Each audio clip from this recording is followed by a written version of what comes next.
السلام عليكم ورحمة الله وبركاته. معكم المدرب أحمد زعلة، مدرب فيوتشر هورس. اليوم بنتحدث لكم إن شاء الله عن إعطاء اليدين. بنطبق هذا التمرين إن شاء الله على أرض الواقع. لابد من في شيء مهم جدا ويغفله الكثير من الفرسان، اللي هو الأمر الأول الرتم، الأمر الثاني المرونة، الأمر الثالث الاتصال، الأمر الرابع الاستقامة، الأمر الخامس الاندفاع، الأمر السادس التجميع. لابد على كل فارس قبل ما يدخل التمرين سواء كان أرضي أو قفز حواجز لابد من يمر بهذه المرحلة ومن ثم يبدأ التمرين اللي هو شغال عليه. الآن بنطبق الأمور اللي ذكرناها الأساسية مع الفارس محمد آل بواب. الآن عندنا الفارس محمد آل بواب الآن في مرحلة الإحماء.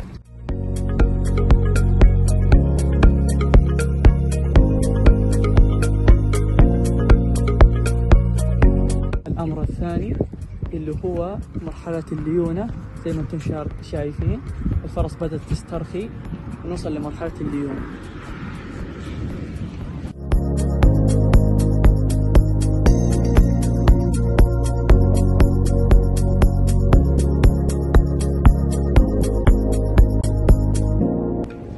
عندنا مرحلة التجميع.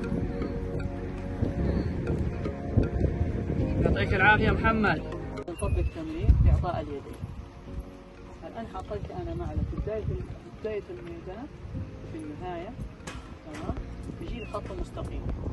فيكون في كونتاكت. أول خط مستقيم حافظ على الاستقامة. أبدأ قدم يدك شيء بسيط. إذا قدمت يدك شيء بسيط والفرس محافظ على نفس الكانتر معناته الفرس فيه اتزان. اتزانك مطلوبه هو الصحيح.